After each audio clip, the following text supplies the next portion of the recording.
strategi atau poin ini itu adalah di mana kita membuat jadwal-jadwal tertentu. Jadi uh, dari awal semester itu kita sudah menentukan jadwal. Nah, agar setiap kali jadwal yang telah ditentukan atau tanggal ditentukan itu orang tua itu dapat berkumpul dengan guru untuk membahas terkait perkembangan anak itu sendiri.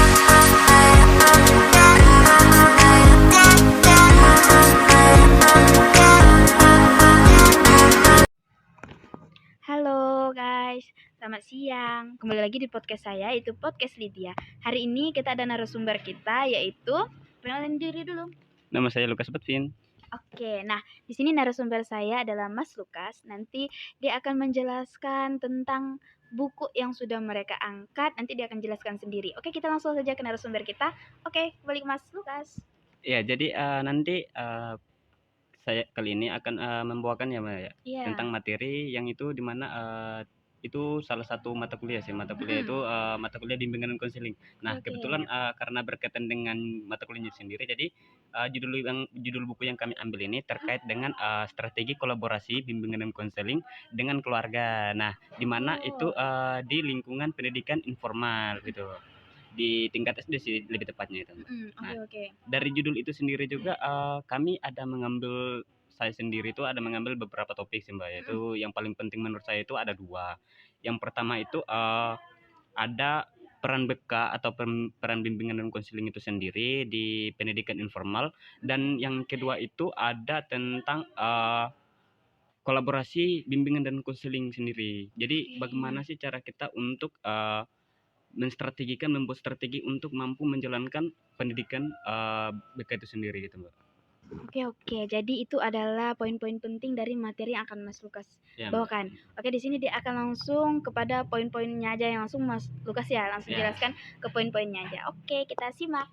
Ya, jadi untuk yang pertama itu kita masuk di poin yang pertama dulu yang paling penting itu di mana itu sendiri adalah peran bimbingan dan konseling di pendidikan informal gitu Mbak. Nah, jadi yang pertama sebelum kita masuk nih Mbak di turun-temurunnya itu yang paling penting itu kita tahu dulu nih Mbak, apa sih bimbingan, konseling, dan juga yang paling penting itu informal itu sendiri, pendidikan informal. Nah, yang pertama itu bimbingan. Nah, bimbingan itu adalah pemberian arah Mbak. Jadi bimbingan itu dimana kita memberi arah untuk siswa-siswa kita gitu Mbak.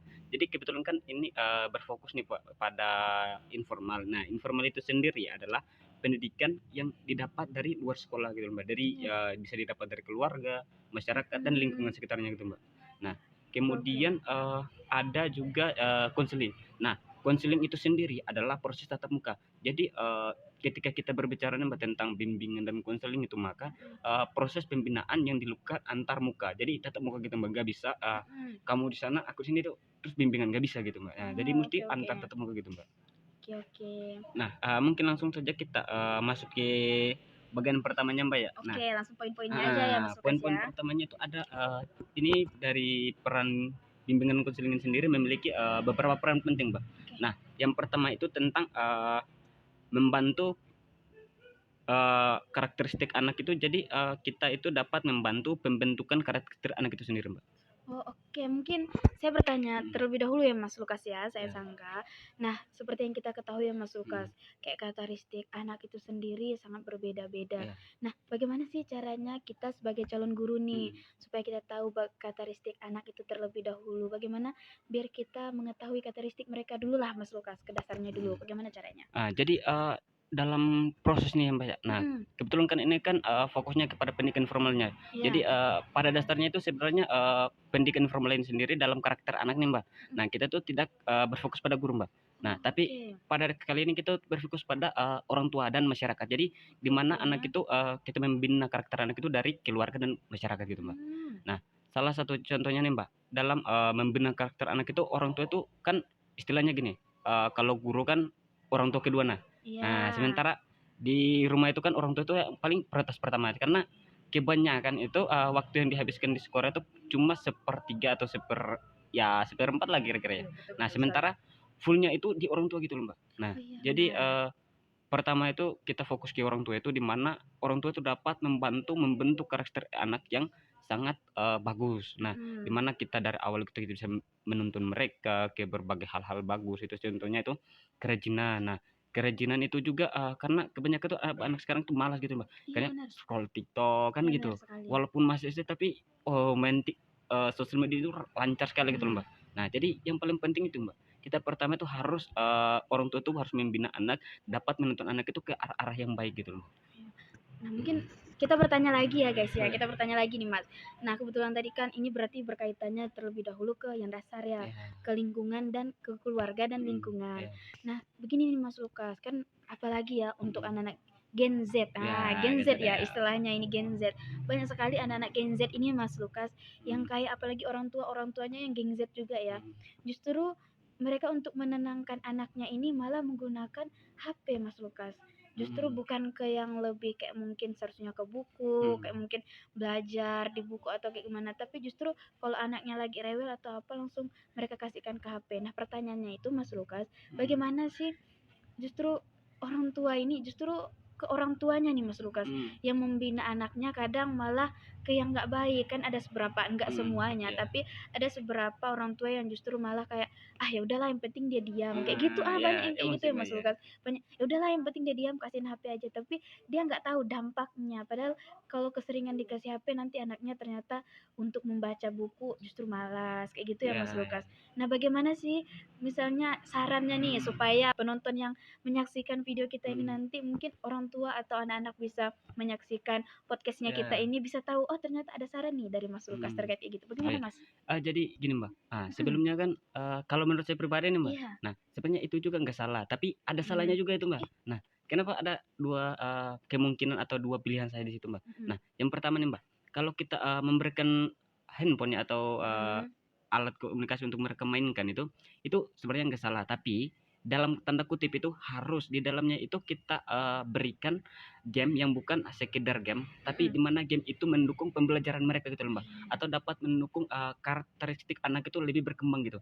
Jangan, semata-mata seperti sekarang kan, lagi maraknya itu game Free Fire, Oh iya Mobile benar-benar Legends. Mobile Nah, itu Legends. tuh, sebenarnya nggak terlalu fokusnya gitu, karena kebanyakan kita kalau keseringan kasih HP nih, Mbak, seperti mereka nangis sedikit, kita kasih HP main, Iya dikit benar. lagi HP gitu, HP Iya. aja yang dikasih. Nah, sebenarnya itu nggak bagus juga sih, Mbak, karena sering kita kasih, sering ketergantungan mereka tuh. Nanti cepat ketergantungan sama HP. Jadi apa-apa dikit mesti HP gitu, Mbak.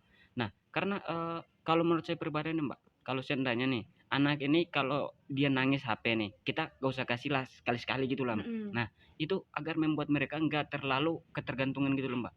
Karena semakin mereka main HP tuh, oh kayaknya enak nih. Iya Besok nangis benar dikit sekali. kasih, oh enak. Kayaknya mereka nggak bisa lihat aku nangis. Berarti salah satu wajibnya pilihan mereka tuh, saya mau main HP tuh pasti nangis, Oh nangis, nangis. iya Itu yang paling benar penting, Mbak. sekali. Nah, jadi saran saya itu tadi, Mbak, kalau kita dalam membentuk karakter anak itu yang paling penting kalau bolehlah kalau kita menggunakan HP ya. Tapi saran saya itu dalam HP itu kita fokuskan game yang dapat meningkatkan kualitas pemikiran mereka, itu tentang keterampilan mereka. Nah, itu yang paling penting, Mbak. Nah, kebetulan di sini juga ada satu poinnya, Mbak, ya, Iya. tentang bimbingan dan konseling itu sendiri di mana itu membantu pemecahan masalah di kehidupan mereka sehari-hari, Mbak. Nah, jadi di mana seperti yang tadi, Mbak, ya. Nah, contohnya yang tadi itu di lingkungan keluarga itu kan mereka kebanyakan nangis cuma minta HP-nya. Nah, itu kita sebagai orang tua kan di sini kan berkaitan kita berbicara tentang bimbingan ya. Iya. Maka kita harus membimbing mereka. Oh, pengaruhnya HP ini tidak bagus. Nah, jadi kita itu arahkan mereka gitu loh, Mbak. Jadi arahkan ke mereka ke proses atau hal-hal yang lebih bagus gitu loh, Mbak.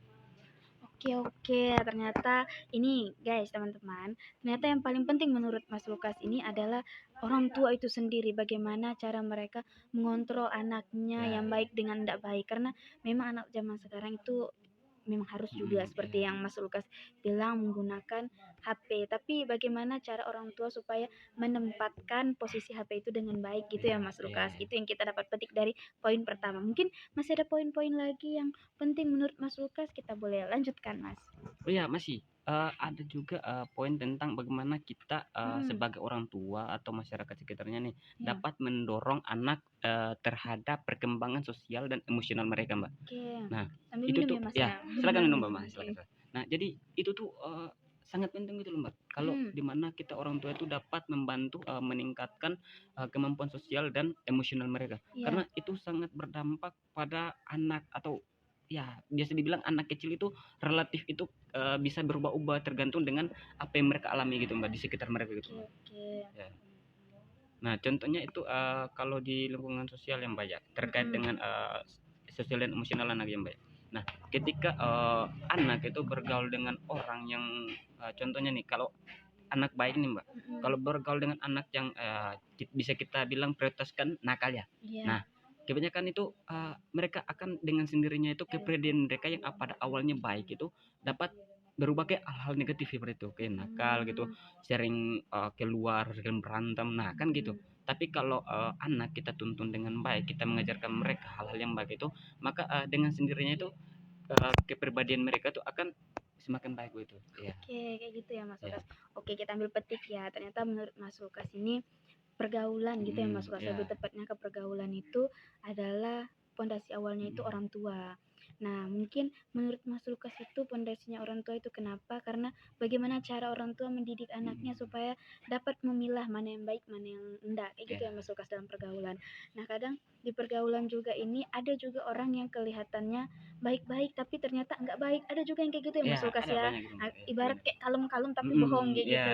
Benar ya. Diam-diam makan dalam gitu. Iya, kayak gitu. Ada juga justru anak yang kelihatan nakal, justru dia baik. Nah, benar ya Mas Lukas ya? Iya, benar sekali itu Mbak. Nah, itu berarti itu poinnya ya Mas Ya, Lukas. poinnya paling penting itu. Ya, oke, mungkin masih ada materi selanjutnya atau poin-poin yang sangat menarik lagi. Mungkin Masih, kayaknya Mbak. makin menarik Ya, ini nih. ya. Oke, kita lanjut Tentu Mas saja Lukas. masih di poin yang pertama ya Mbak tentang bimbingan coaching sendiri. Nah, kebetulan ada satu poin lagi di mana tentang kita membangun kemandirian anak Mbak. Nah, dalam rasa percaya diri mereka gitu Mbak. Jadi dalam membangun rasa kepercayaan diri itu kita sangat perlu itu bagi orang tua itu di mana kita itu membantu mereka untuk mandiri. Contohnya nih, ada pekerjaan rumah kan kebanyakan itu pekerjaan rumah itu anak itu pas pulang sekolah itu langsung diserahkan ke orang tua untuk dikerjakan. Nah, sebenarnya itu salah satu cara mereka yang menurut saya itu kurang bagus. Nah, karena di mana kita sering memanjakan anak itu rasa ingin tahu mereka itu akan berkurang sih Mbak. Karena mereka bilang, oh nggak apa-apa lah, nanti pulang orang tua penting kerjakan gitu. Kan sebenarnya itu tuh tidak terlalu konsisten gitu Mbak dalam meningkatkan kualitas anak dalam pendidikan gitu Mbak. Nah, berarti pertanyaan sedikit ya Mas Lukas. Ada mungkin saran atau kayak gimana gitu menurut Mas Lukas nih caranya supaya orang tua itu sendiri bisa memilah atau mendidik anaknya supaya tidak terlalu manja, mungkin kayak gitu ya Mas Lukas. Biar kayak misalnya dia pulang sekolah langsung bertanggung jawab dengan pekerjaannya sendiri. Mungkin ada tambahan atau materi atau kayak gimana gitu dari Mas Lukas nih supaya mungkin orang tua yang menonton ini channelnya kita atau podcastnya kita ini dapat tahu nih ternyata oh benar nih kata Mas Lukas, ternyata kami sebagai orang tua harus kayak gini. Nah, bagaimana menurut Mas Lukas? Jadi kalau menurut saya nih Mbak ya, nah dalam hal itu orang tua itu harus itu mendukung anak untuk dapat melakukan secara mandiri gitu Mbak. Nah, jadi dalam hal itu sendiri, kalau kita sendiri nih contohnya, anak nih pulang nih, dia kasih kita kan orang sebagai contoh saya ini orang tuanya. Nah, terus anak saya nih datang pulang sekolah, terus tiba-tiba tanya ada PR nggak? Ada, tiba-tiba diserahkan ya. Nah, itu salah satu langkah kita yang paling tepat itu di mana kita membantunya untuk mengerjakan sendiri. Jadi kita tidak mengerjakan langsung, tetapi kita mengarahkan. Nah, ketika kita mengarahkan dan anak itu berhasil melakukan sesuatunya dengan benar, nah di situ kita harus memberikan apresiasi. Nah, apresiasi itu dalam bentuk apapun, baik itu pujian, itu walaupun cuma menurut kita cuma sebuah pujian, tapi menurut anak itu sangat berharga gitu Mbak. Karena itu dapat meningkatkan rasa percaya diri mereka dalam melakukan sesuatu. Nah, contohnya nih, mereka dalam kehidupan sehari-hari sepertinya kayak di kehidupan mereka suruh belanja nih. Nah contoh kan kebanyakan anak sekolah dasar kan contohnya minimal kelas 1 2 lah kira-kira ya. Kita suruh mereka belanja kan kadang masih salah-salah ya pilih-pilih. Nah, tapi ketika kita contoh kasih beli gula nih, contohnya mereka akan beli garam. Nah, kita kasih tunjuk baik-baik, kita kasih pembinaan tuh arahan. Nah, oh ini bukan gula tapi ini garam. Nah, gula tuh seperti ini. Nah, ketika kita bilang gitu mereka kan tidak secara langsung kita tidak merusak emosional mereka atau tidak merusak kepercayaan diri mereka, tapi justru kita mengingatkan agar ketika kedepannya nih kita suruh lagi nih beli gula, oh kalau mereka dalam beli gula, nah ini baru benar nih ini nih, nah nanti dalam dengan sendirinya, wih bener saya nikahnya, rasanya, wih bener sekali nih aku lakukan ini. Nah, itu tuh dalam sendirinya tuh akan meningkatkan rasa percaya diri anak gitu loh Mbak. Oke, nah kayak gitu nih teman-teman. Ternyata Ya, dari sarannya Mas Lukas itu sendiri, poinnya itu bagaimana sebagai orang tua kita menanamkan kepercayaan diri kepada anaknya supaya anaknya itu ketika melakukan sesuatu itu dia bisa percaya diri. Nah, dalam apabila pencapaiannya dia udah berhasil, kita sebagai orang tua itu harus memberi memberikan apresiasi, apresiasi ya. apresiasi supaya anaknya itu rasa bangga atas kepercayaan diri mereka dan pencapaian mereka. Ya, Seperti itu ya Mas ya Lukas. Oke. benar sekali Mbak. Mungkin masih ada materi yang lebih menarik lagi nih, mungkin makin kesini kayaknya makin makin bagus Ya, ini ya, ya. seperti yang teman-teman lihat sendiri dan dengar sendiri. Mungkin masih ada materi yang lebih menarik lagi Mas Lukas, kita persilakan. Ya, mungkin masih kurang lebih dalam poin pertama ini atau bab pertama yang saya ambil sendiri Mbak. Itu kurang lebih masih kurang 2 Mbak. Oke, Nah, kita ya. lanjut lagi nih, Yang kedua daripada yang terakhir nih Mbak, itu ada tentang di mana kita mencegah perilaku menyimpang dari anak. Nah, ya. Menyimpang. Oke, Ya. sangat menarik ya ini, menyimpang Ya. sekali. Jadi Oke. sebenarnya itu kan banyak nih Mbak, seperti kita lihat kan norma ya, kita kalau kita masuk di berbicara tentang norma nih, kan ada salah satu norma yang bicara tentang norma kesopanan ya Mbak ya. Nah, norma kesopanan itu kan kebanyakan kita lihat anak-anak muda zaman sekarang itu sudah sangat menyimpang ya Mbak ya. Nah, karena norma kesopanan itu bukan saja menghormati guru, bukan saja menghormati orang tua, tetapi menghormati intinya orang yang mempunyai umur di atasnya. Bahkan teman sendiri pun harus dihormati gitu loh Mbak. Nah, tapi kita bisa lihat sekarang tuh mereka tuh cuek aja gitu loh Mbak. Jalan walaupun kita di sini berdiri nih, kita lebih tua kakek dari mereka nih. Mereka lewat cuek aja. Bahkan kadang guru pun dilewat tuh nggak disapa loh Mbak. Ya. Jadi bagaimana sih Mbak cara kita itu sebagai orang tua itu untuk dapat mengarahkan anak itu agar perilakunya itu tidak menyimpang dari apa yang telah diwariskan atau norma-norma itu sendiri loh Mbak. Nah, jadi ketika anak mulai menurut kita nih, kita amati pengamatan kita mulai menyimpang ke jalur yang ya kurang bagus lah menurut saya. Itu sebagai seorang ya orang tua itu sebenarnya kita sudah bisa mengambil tindakan gitu loh Mbak. Jadi apapun sedikit saja itu penyimpangan mereka kita langsung mengamalkan, oh jadi begini, kamu tidak boleh begini, begini itu tidak bagus, jadi lebih bagusnya kamu ke sini ke sini ke sini. Nah, itu tuh lebih efektif gitu Mbak daripada kita hanya melihat. Karena kebanyakan orang tua juga kadang walaupun mereka salah datang tuh gak dikasih arahan gitu loh Mbak, tapi langsung dipukul, dimarahi. Nah, itu tuh malah membuat anak tuh rasa kepercayaan diri hilang, terus mereka pikir kok saya dimarahinnya, apa salah saya, karena mereka tanpa tahu apa penyebab mereka dimarahi gitu. Oke guys, mungkin itu lebih tepatnya ke pembinaan awal. Nah, pembinaan awal. Berarti bagaimana cara orang tua membina anaknya? Mungkin apabila salah itu jangan langsung pada kekerasan gitu ya Mas Lukas ya. Mungkin kayak bisa diajak ngobrol, dijelasin. Mungkin kalau kamu melakukan ini konsekuensinya kayak gimana. Terus udah kayak gitu, kalau kamu salah kita kasih tahu salahnya di mana supaya apabila kita marah itu mereka tahu, oh mamaku atau ayahku marah nih, ternyata aku buat kesalahan, salahku kayak gini. Iya, seperti itu ya Mas Lukas ya. Oh, ini materinya makin hot aja ini ya, makin panas nih, makin pasti buat pemirsa kita nih makin penasaran nih Mas Lukas. Mungkin masih ada materi selanjutnya nih lagi, kita persilahkan. Ya, yang paling menarik dari bab ini ya Mbak ya, itu ada satu poin di mana kita harus mendukung proses pembelajaran seumur hidup mereka Mbak. Wah, mendukung nih. Nah, bagaimana sih Mas Lukas, menurut Mas Lukas supaya para orang tua nih bisa mendukung anaknya itu seperti apa sih yang benar-benar mendukung yang baik itu? Karena kan ada nih ya Mas Lukas, menurut orang tua ini mendukung, tapi ternyata itu bukan mendukung. Nah, bagaimana nih pendapat Mas Lukas nih tentang buku yang udah Mas Lukas kaji nih? Bagaimana sih dari buku yang udah Mas Lukas kaji nih cara mendukung orang tua yang baik itu supaya anaknya benar-benar baik kayak gitu? Nah, bagaimana kita dengarkan sendiri ini ya? Oke, lanjut. Jadi berdasarkan pertanyaan Mbak tadi ya. Nah, terkait bagaimana cara orang tua itu mendukung si anaknya ya agar menjadi pribadi yang lebih baik. Nah, sebenarnya itu kata mendukung itu tidak perlu atau tidak sewajibnya kita lakukan di segala situasi Mbak. Nah, jadi tergantung situasi apa yang sementara anak itu alami. Nah, jika situasi yang sedang mereka jatuh, situasi yang mereka sedang putus asanya, itu nah di situ tuh kita harusnya wajib untuk mendukung mereka Mbak.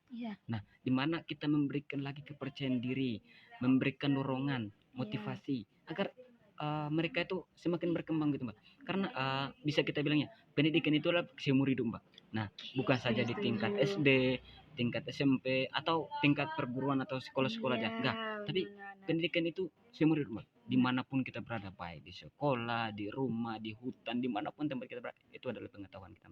Nah, jadi bagaimana cara kita sebagai orang tua untuk mendukung kemandirian siswa itu atau mendukung proses belajar hidup mereka seumur hidup mereka itu di situ.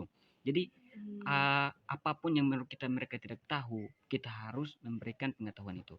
Karena walaupun anak-anak sekarang berada di generasi Z ya, Mbak ya. Nah, tapi pasti banyak yang belum mereka ketahui, Mbak. Nah, saya kasih contoh kecilnya, Mbak ya. Walaupun anak sekarang kan istilahnya generasi Z, online-nya banyak nih, AI-nya banyak, tapi mereka tuh nggak tahu sopan santun. Nah, salah satu contohnya itu aja, Mbak. Tepat sekali nih, Mas Lukas. Walaupun ada di situ kita cari materi, oh ada sopan santunnya, tapi cuma dibaca aja terus hilang. Nah, di situ kita sebagai orang tua berperan penting untuk mendukung dari mana membina kembali, Mbak.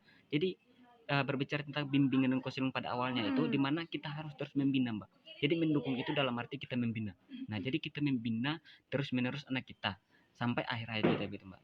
Karena itu tuh menurut saya itu yang paling penting, Mbak. Jadi seperti tadi permulaan saya bilang itu, pendidikan itu bukan hanya sebatas pada ijazah atau apa, tapi pendidikan seumur hidup.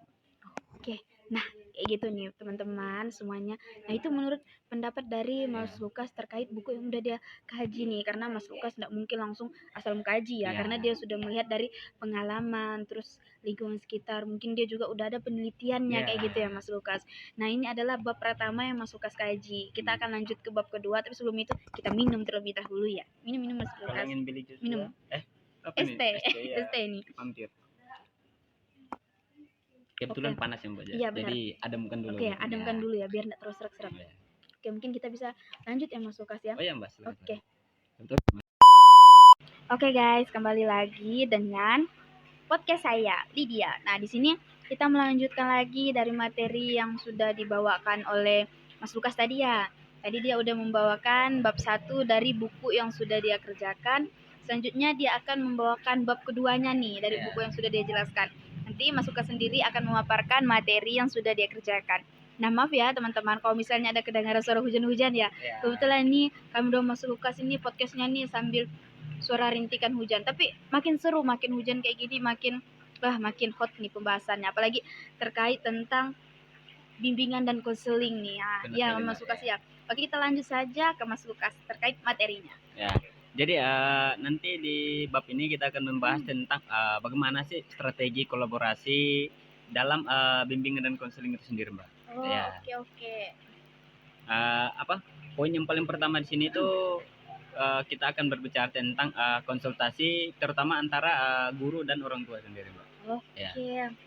Wah, ini Mas Lukas nih akan membahas tentang konsultasi nih antara guru sama orang tua. Nah, bagaimana sih caranya supaya guru dengan orang tua nih selalu akur-akur saja? Karena kebanyakan nih seperti yang sudah kita ketahui viral-viral belakangan ini, banyak sekali orang tua yang kadang tidak sepaham dengan guru. Nah, di sini Mas Lukas akan menjelaskan di bab ini bagaimana poin per poin supaya guru dan orang tua ini akan saling bekerja sama dalam pendidikannya gitu ya Mas Lukas ya. Oke, kita lanjutkan. Ya, jadi di mana pada poin ini kan kita berbicara nih Mbak tentang konsultasi terutama antara guru dan orang tua. Nah, di mana itu pertemuan itu dilakukan untuk membahas terkait dengan perkembangan anak. Nah, jadi dalam pertemuan itu guru dan orang tua itu hanya membahas terkait perkembangan anak. Jadi di mana mereka harus melakukan apa yang harus mereka lakukan agar dapat meningkatkan perkembangan anak itu secara maksimal gitu, Mbak. Ya. Mungkin nih kita perlu tanya nih sama Mas Lukas karena dia pakarnya nih dalam buku ini karena dia yang mengerjakannya jadi dia pasti paham. Nah, apa sih maksudnya ada jadwal tersendiri nggak nih sih Mas Lukas? Mungkin kayak ada jadwal rutin atau enggak nih? Bagaimana nih menurut Mas Lukas? Perlukah antara guru sama guru dengan orang tua nih membuat jadwal rutin kayak gitu? Perlu nggak sih Mas Lukas menurut Mas Lukas nih ya kita tanyakan. Oke, bagaimana Mas? Jadi yang paling bagus itu dalam strategi atau poin ini itu adalah dimana kita membuat jadwal-jadwal tertentu. Jadi dari awal semester itu kita sudah menentukan jadwal. Nah, agar setiap kali jadwal yang telah ditentukan atau tanggal ditentukan itu orang tua itu dapat berkumpul dengan guru untuk membahas terkait perkembangan anak itu sendiri. Contohnya kita membuat pada awal pertemuan kita buat contoh 1 bulan itu pertemuan 1 kali atau 3 bulan sekali. Jadi selama itu harus ada di mana evaluasi atau orang tua juga dapat mengetahui perkembangan anak di sekolah sendiri. Nah, agar mereka dapat membimbingnya kembali di rumah gitu. Oke, itu poin yang pertama dari bukunya Mas Lukas. Mungkin masih ada poin-poin lagi nih Mas Lukas, poin-poin seterusnya terkait bukunya dia nih, pasti makin menarik nih ya kan. Ya. Oke, kita akan mendengar langsung poin selanjutnya. Ya, jadi yang selanjutnya itu adalah home visit, di mana itu yang berarti itu dari guru BK sendiri atau guru konselor yang banyak kebanyakan itu. Nah, itu mereka secara langsung mengunjungi rumah dari siswa tersebut, Mbak. Nah, gitu. Ya. Oke, nih sangat menarik nih apabila seorang guru mengunjungi rumah siswanya nih, Ya, karena benar sekali. minim sekali ya Ya. guru ini bakalan datang ke ikut campur gitu ya, Ya. masalah peribahasanya gitu, ikut campur langsung turun ke Sekolah. rumah nih, langsung rumah siswanya. Nah, Mas Lukas, biasanya nih kan kalau guru mau turun ke rumah-rumah siswa ini kan pasti banyak tantangan-tantangannya nih ya. Mungkin dari Mas Lukas sendiri gimana sih biar misalnya pas guru BK pergi ke rumah siswanya nih, apakah harus buat janjian dulu kayak gimana biar pas kebetulan dia pergi orang tuanya nih ndak ada alasan atau kelas kayak gimana, biar maksudnya dia pergi nih ndak gimana ya, kayak enggak kosong kayak gitu. Jadi pas dia pergi nih lagi ada orang tuanya, jadi ngomongnya kayak gimana. Nah, mungkin ada saran dari Mas Lukas nih terkait supaya kalau misalnya kebetulan ada guru-guru yang lagi menyimak video kita nih, tahu gimana caranya supaya antara guru dengan orang tua nih apabila guru ke rumah orang tua juga bisa menyambut guru dengan baik. Nah, kayak gitu kita kembalikan.